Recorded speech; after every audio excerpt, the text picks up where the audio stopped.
Bom dia a todos os nossos amigos ouvintes do vlogger do Conde Pedro Villanueva. Alguém me mandou um vídeo de um sujeito chamado Henri Bugalho. Puta que pariu, sobrenome escroto desse.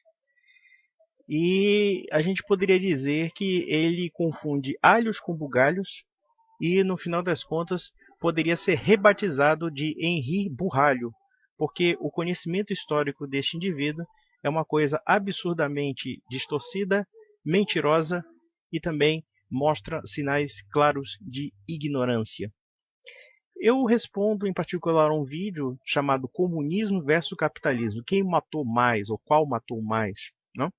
E ele faz uma comparação entre o livro negro do comunismo, escrito por alguns historiadores franceses, e o livro negro do capitalismo, que foi uma resposta ao livro negro do comunismo. Ora, se nós analisarmos as qualificações científicas de ambos os livros, com certeza o livro negro do capitalismo é um dos livros mais ridículos e mais caricaturais jamais escritos, justamente porque é um livro panfletário. Ou seja, membros da extrema esquerda que queriam livrar a barra do comunismo, justificando Stalin, justificando Mao Tse-tung, justificando os massacres comunistas, inventaram a ideia de que o capitalismo seria um contraponto criminoso ao socialismo. E observem que a lógica do senhor Henri Bugalho é um tanto pitoresca, porque ele parte do pressuposto de que se algo acontece no sistema capitalista, é porque existe uma conexão lógica com o sistema capitalista. Logo, é culpa do capitalismo. Em outras palavras, se eu sair do meu apartamento e de repente cair uma bigorna na minha cabeça, óbvio que isso é culpa do capitalismo, porque eu vivo num sistema capitalista e, portanto, dentro desse sistema capitalista caiu uma bigorna na minha cabeça. Ou seja, ele renuncia ao fato de que existem outras variáveis históricas que podem ser causadoras de guerras, causadoras de revoluções, sem qualquer vínculo pelo fato de existir uma economia de mercado, ou uma economia de propriedade privada, ou enfim, uma economia onde haja comércio entre as nações. Em outras palavras, o senhor Henri Bugalho, não sabe fazer conjecturas históricas. Ele não sabe fazer nexo causal. E eu gostaria, inclusive, de fazer umas anotações sobre alguns comentários a respeito do que ele falou. Por exemplo, as guerras causadas pelo capitalismo. Como se as guerras que houvessem nas sociedades humanas obedecessem necessariamente à lógica de sistemas, quando na verdade nem sempre são assim. Guerras existem em vários momentos da história da humanidade, independentemente de existir comércio, independentemente de existir capitalismo, embora possa haver guerras por disputas comerciais, etc. O que não faz necessariamente que o comércio em si mesmo leve à guerra. Ou que um sistema de propriedade privada, um sistema em que haja liberdade econômica, necessariamente leve à guerra. Vejam, por exemplo, quando ele fala da Revolução Industrial. Não? A Revolução Industrial, naturalmente, teve alguns elementos, alguns contratempos, pelo fato da desagregação dos enclosures, etc. Porém, ninguém pode negar o fato de que a economia de mercado melhorou substancialmente a vida da população em escala geral, inclusive no aumento do padrão de vida. Isso é uma questão também histórica, com todos os problemas referentes à transição da economia agrária para a economia industrializada. Obviamente que a economia industrializada tem suas mazelas. Mazelas de ordem social, mazelas de ordem espiritual, mazelas de ordem estrutural, mas isso não quer dizer necessariamente que o capitalismo leve necessariamente à miséria. Muito pelo contrário. Os países onde uma economia de mercado acabou se desenvolvendo, obviamente que levaram a maior crescimento econômico e, portanto, a maior melhoria da população. Nós podemos citar inúmeros exemplos disso. E não preciso nem mesmo citar os Estados Unidos da América. Porque muita gente fala, mas os Estados Unidos exploraram, não sei o quê. Não, isso é tudo besteira. Ainda que os americanos possam ter uma influência geopolítica, uma influência econômica no mundo, uma boa parte da produção norte-americana tem a ver com tecnologia, tem a ver com a formação técnica dos seus trabalhadores, enfim. E existem inúmeras variáveis que explicam a prosperidade norte-americana que nada tem a ver com imperialismo, nada tem a ver com inúmeras bobagens que a esquerda prega. Eu poderia citar o caso da Coreia do Sul. Vamos fazer uma comparação entre Coreia do Sul e Coreia do Norte.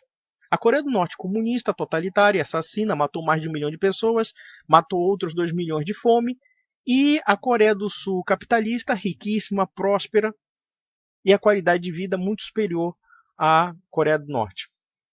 como também o próprio Japão, como Taiwan, por exemplo, como Singapura, como a Austrália, enfim, inúmeros países cuja economia de mercado se desenvolveu e houve, naturalmente, maior prosperidade econômica. Óbvio que prosperidade econômica não quer dizer prosperidade em outros setores da vida social. Eu costumo dizer que o problema do capitalismo é a prosperidade, justamente porque a prosperidade econômica pode cegar uma sociedade sobre outros aspectos espirituais, aspectos políticos, que muitas vezes as pessoas não notam, mas que são talvez até muito mais essenciais do que a própria economia.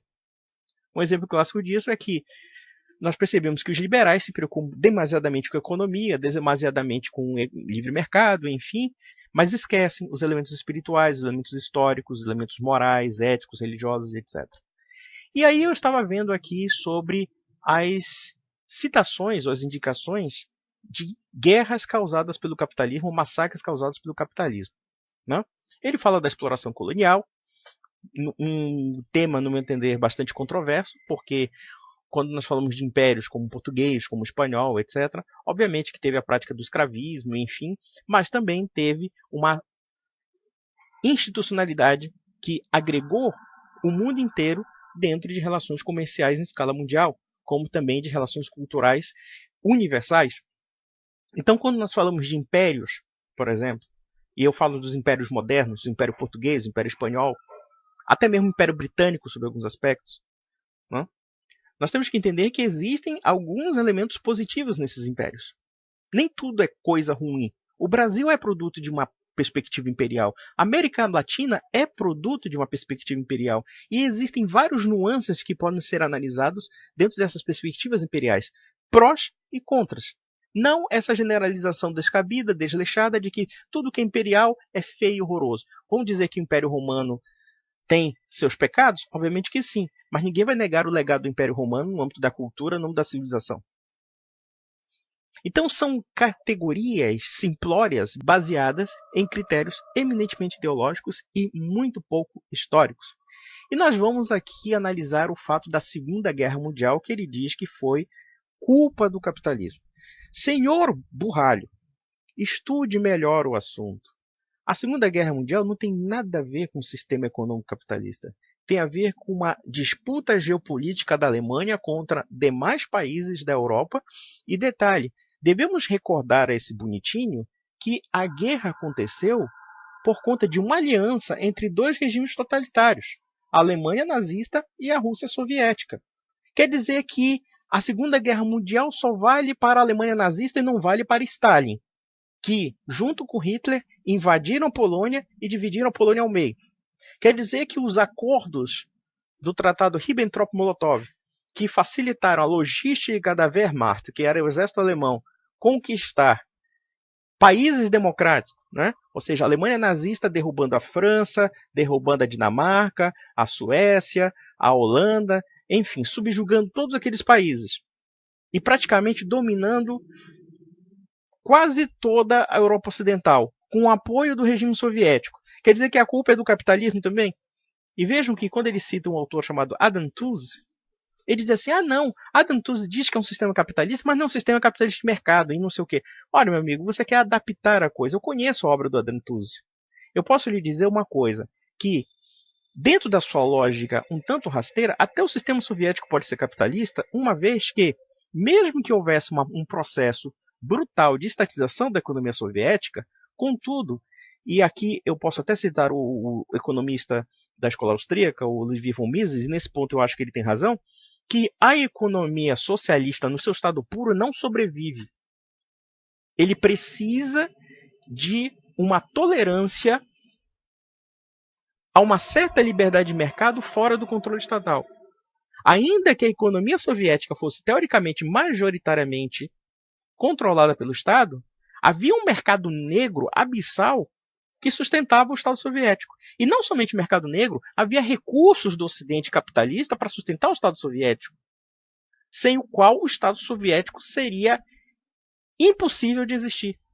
Justamente porque a economia socialista literalmente não funciona. E hoje nós vemos no caso da China. A China tem um regime comunista draconiano, policialesco, que vigia os cidadãos de uma forma um tanto orwelliana, né, orwelliana, por assim dizer, e, ao mesmo tempo, tem a colaboração de capitalistas, como a União Soviética teve colaboração de capitalistas, seja de Wall Street, ou então mesmo quem foi que protagonizou a industrialização soviética, pelo menos nos anos 30, foi o Sr. Henry Ford, e foram as indústrias alemãs que fizeram isso. Indústrias que, segundo a sua lógica, são capitalistas. Então você tem uma visão um pouco colegial, um pouco estreita, esquemática de capitalismo e socialismo, como se fossem dois sistemas aparentemente antagônicos, quando na verdade existem práticas capitalistas até mesmo na União Soviética. Ainda que práticas ligadas ao mercado negro. Ainda que práticas toleradas pelo Estado soviético, justamente porque seria inconcebível sobreviver dentro de uma economia rigorosamente planejada como era o Estado soviético. E nós vamos ainda ver que os estados fascistas, embora tolerassem a economia de mercado, embora permitissem uma certa, entre aspas, liberdade da propriedade, digamos assim, ou pelo menos um certo uso da propriedade privada, só que o sistema de propriedade privada dos estados fascistas, em geral, eram atrelados a uma política de Estado, eram atrelados a uma política de planejamento estatal, como aconteceu na Alemanha nazista, conforme você está citando.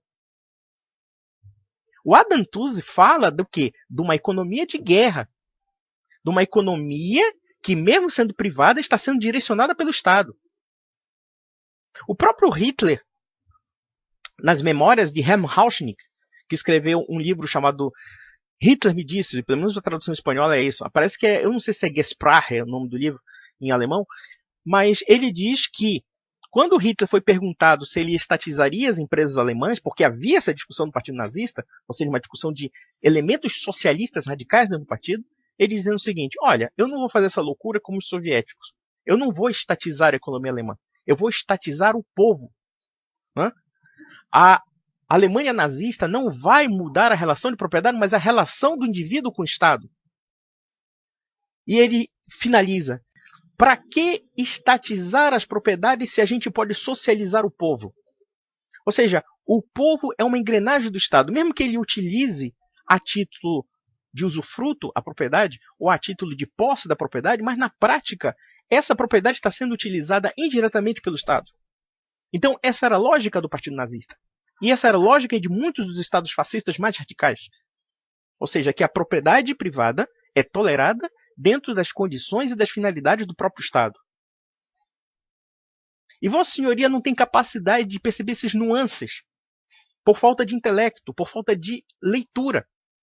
E ainda você dá crédito a um livreco panfletário que foi criado por um bando de babaquinhas do Fórum Social Mundial da Vida para contrapor o fato escandaloso de que existe uma conexão lógica entre os massacres comunistas e a política de Estado comunista, como também a ideologia comunista.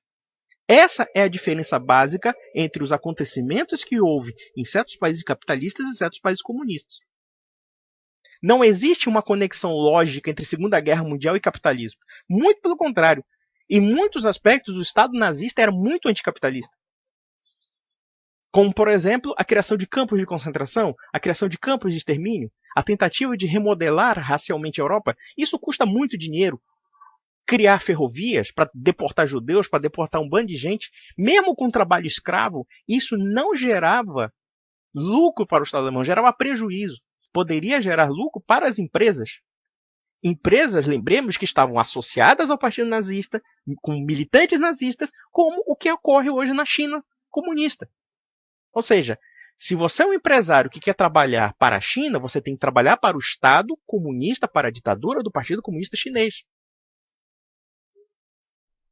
Só que você vê as coisas de uma forma um tanto ideológica e não histórica. Para os regimes totalitários, ou para os seus membros, essas questões um tanto de heterodoxia e ortodoxia são apenas instrumentos do poder próprio do Estado totalitário. Eles não estão nem aí para esses detalhes, eles estão apenas preocupados com as estruturas reais da burocracia e do poder. E existe não somente um alinhamento da empresariado com o Estado, como a sujeição desse empresariado ao Estado. Então vejam que, por que o capitalismo seria culpado por uma aliança de um sistema que em muitos aspectos era anticapitalista, com outro sistema que era anticapitalista, que era o soviético. E mais, a Primeira Guerra Mundial. A Primeira Guerra Mundial também não tem nada a ver com economia, não tem nada a ver com capitalismo, tem a ver com a geopolítica da Europa. Uma geopolítica que existe há pelo menos quase 1000 anos. Quantas guerras a França teve com a Alemanha? Quantas guerras, por exemplo, a Inglaterra teve com a França? Isso aí em tempos imemoriais. Quantas guerras os alemães tiveram com os poloneses, tiveram com aquela região dos países bálticos? Isso é desde a Idade Média. Isso é muito anterior ao capitalismo. E Vossa Senhoria não tem essa capacidade cognitiva de entender isso. Outra, genocídio dos armênios na Turquia. É a mesma lógica. Caiu a bigorna na cabeça do homem, é culpa do capitalismo. Ora, os armênios foram massacrados porque os armênios eram cristãos que, segundo a interpretação do governo turco da época, que era um império, eles achavam que os armênios poderiam causar uma rebelião ou uma ameaça potencial. Foi isso que causou o genocídio dos armênios. Ou seja, a lógica paranoica de um governo autocrático, como no caso da Turquia, que via como uma ameaça potencial os elementos nacionalistas, os elementos étnicos e religiosos dos armênios. E daí foi um massacre. Não tem nada a ver com o capitalismo. Não tem nada a ver com o fato se a Turquia era capitalista ou não. A Turquia não era um país tão capitalista assim, diga-se passagem. Não? Vamos lá. Repressão da guerra civil do Chiang Kai-shek. Ou seja, olha só que nível de merda na cabeça esse cara tem. Uma guerra civil para ele é uma coisa do capitalismo, quando na verdade o Chiang Kai-shek estava em guerra civil com os comunistas que também queriam matá-lo. Então, na lógica dele é o seguinte, se os comunistas tentam matar os nacionalistas do Kuomintang, e o Kuomintang reage dando o golpe, porque isso foi em 1928, quando o Chiang Kai-shek, percebendo que os comunistas iam dar o golpe nele, ele dá um golpe reverso e mata esses comunistas, então é culpa do capitalismo, segundo a lógica dele. A guerra de agressão japonesa na China. Meu filho, você sabe quantas guerras os japoneses já tiveram com os chineses na história da humanidade? Ou com os coreanos? Isso é muito anterior ao capitalismo no Japão. Muito anterior à era Meiji no Japão. O que nós vemos é que, através da industrialização capitalista, o Japão se tornou a potência oriental mais poderosa da Ásia. Agora, se essa potência chamada Japão instrumentaliza a indústria, instrumentaliza o poder bélico para ambições que já existiam bem antes do capitalismo, então nós percebemos que você é um ignorante mesmo. Olha, guerra francesa na Indochina, ou seja, a guerra dos comunistas com os franceses, ou seja, matou comunista é culpa do capitalismo.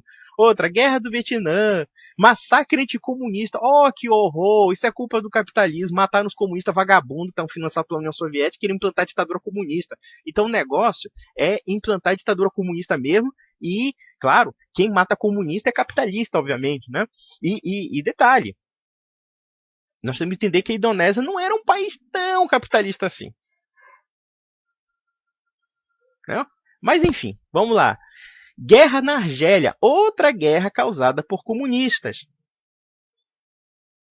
Outra guerra causada por comunistas. Matou comunista, é culpa do capitalismo. A guerra em Angola. Oh, meu Deus do céu, que burrice, meu caro. A guerra em Angola foi causada por dois grupos comunistas, a UNITA e a MPLA, Movimento pela Libertação de Angola, ou seja, um grupo soviético contra um grupo maoísta que, no âmbito da Guerra Fria, se aliou aos Estados Unidos.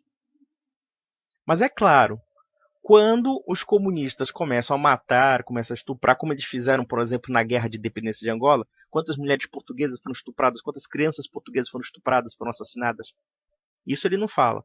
Né? Ele fala que uma situação de reação à expansão comunista é culpa do capitalismo.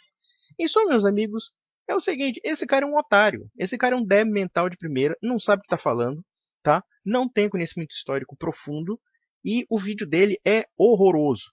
Então, meus amigos, fica para a próxima.